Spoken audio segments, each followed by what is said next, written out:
শুধুমাত্র একটা সেটিং যদি ফেসবুকের মধ্যে যদি চালু করে দিতে পারেন তাহলে এক রাতের মধ্যে আপনারা হাজার হাজার ফলোয়ার নিয়ে আসতে পারবেন। ফেসবুকের নতুন আপডেটের জন্য একটা সেটিং আসছে, এটা খুবই গুরুত্বপূর্ণ। আমি যখন এই সেটিংটা অন করলাম, একটা ভিডিও ছাড়লাম, ভিডিওটা 2 দিনের মধ্যে 16 লক্ষ ভিউ চলে আসছে। আপনারাও ফেসবুকের এই সেটিংটা চালু করে পরীক্ষামূলক যে কোনো একটা ভিডিও আপনারা আপলোড করবেন, তখনই দেখবেন যে ভিডিওটা হুটহাট করে ভাইরাল হয়ে গেছে।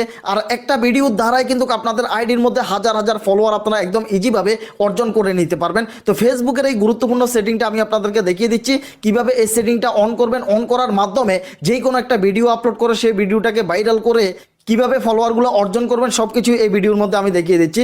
ভিডিওটা অবশ্যই শেয়ার করে দিবেন। চলুন তাহলে আমি আপনাদেরকে দেখাচ্ছি এই গুরুত্বপূর্ণ সেটিংটা কোথায় রয়েছে। দেখতে পারতেছেন আমি ফেসবুকের মধ্যে চলে আসলাম। তো আপনাদের ফেসবুকের প্রোফাইল কিংবা যে পেজটা রয়েছে সেটা আপনারা ওপেন করবেন। জাস্ট আমি আমার পেজের যে প্রোফাইলটা রয়েছে এখানে পেজের প্রোফাইলটা আমি ওপেন করলাম। এরপরে এখানে পাশে দেখতে পারতেছেন এখানে 3টা 3 ডট মেনু রয়েছে। এখানে পাশে 3টা 3 ডট মেনু রয়েছে, এখানে আপনারা ক্লিক করবেন। এখানে ক্লিক করার পর উপরে এখানে দেখতে পারতেছেন এডিট অ্যাকশন বাটন রয়েছে। এডিট অ্যাকশন বাটন যেটা রয়েছে এখানে আপনারা ক্লিক করবেন।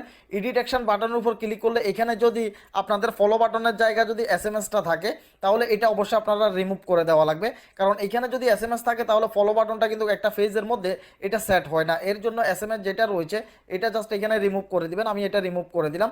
তাহলে আমার যে পেজটা রয়েছে এই পেজটার ফলো বাটন যেটা রয়েছে এটা 100% ওকে থাকবে। যে কোনো মানুষ ইচ্ছে করলে আমার আইডিটাকে ফলো করতে পারবে। আমার আইডির মধ্যে অনেকগুলো ফলোয়ার কিন্তু এইভাবে বেড়ে যাবে। জাস্ট আমি ব্যাগে যাচ্ছি। এরপরে গুরুত্বপূর্ণ সেটিং যেটা রয়েছে সেটা আমি আপনাদেরকে দেখাচ্ছি। তো ফেসবুকের গুরুত্বপূর্ণ সেটিং জাস্ট আপনি চলে আসবেন ফেসবুকের সেটিং অপশানে। আমি জাস্ট চলে যাচ্ছি ফেসবুকের সেটিংয়ে। ফেসবুকের সেটিংয়ে আসবেন। এখানে আসার পর এখানে দেখতে পারতেছেন এখানে ফেস সেটিং রয়েছে। উপরে দেখতে পাচ্ছেন এখানে ফেস সেটিং রয়েছে। এই ফেস সেটিংয়ের উপর আপনারা ক্লিক করে দিবেন।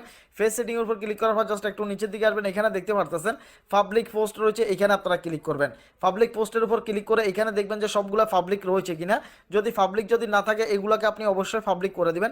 এটাকে আপনি এভরিওয়ানে দিয়ে দিবেন। দেখতে পাচ্ছেন এখানে একটা নোটিফিকেশন এটা মিস্টেক হয়েছিল। অনেকে এই সেটিংগুলো করেন না বিধায় আপনাদের এখানে ফলোয়ার একদমই বাড়ে না। এখানে দেখতে পারতেছেন আমরা যে কোনো একটা কিছু পোস্ট করলে সেটা নোটিফিকেশন মানুষের কাছে যায় না। এতদিন পর্যন্ত এটা কিন্তু লক করা ছিল। এখন আমি এটা যখন এভরিওয়ান করে দিলাম, যে কোনো একটা ভিডিও কিংবা যে কোনো একটা ছবি যখন আপলোড দেবো তখন সাথে সাথে মানুষের কাছে এটা কিন্তু নোটিফিকেশন আকারে চলে যাবে। আমাদের এগুলোতে লাইক কমেন্ট ফলোগুলো বেশি আসবে। জাস্ট আমি একটু ব্যাগে আসতেছি। ব্যাগে আসার পর একটু নিচের দিকে আসবেন। একটু নিচের দিকে আসবেন। আমি এখানে দেখতে পাচ্ছেন নিচের দিকে আসলাম। একটু নিচের দিকে আসবেন। এখানে দেখতে পাচ্ছেন মিডিয়া অ্যান্ড কন্ট্যাক্ট রয়েছে। মিডিয়া অ্যান্ড কন্ট্যাক্ট রয়েছে দেখতে পারতেছেন। এখানে মিডিয়া অ্যান্ড কন্ট্যাক্টের উপর আপনারা ক্লিক করে দিবেন। জাস্ট আমি মিডিয়া অ্যান্ড কন্ট্যাক্টের উপর এখানে ক্লিক করে দিলাম। উপরে এটা যদি আপনাদের যদি বন্ধ থাকে তাহলে এটা অবশ্যই এখানে এটা চালু করে দেওয়া লাগবে। কারণ আমরা যখন কোনো একটা ভিডিও সারি কিংবা কোনো একটা পিকচার সারি এটা কিন্তু মানুষের সামনে একদমই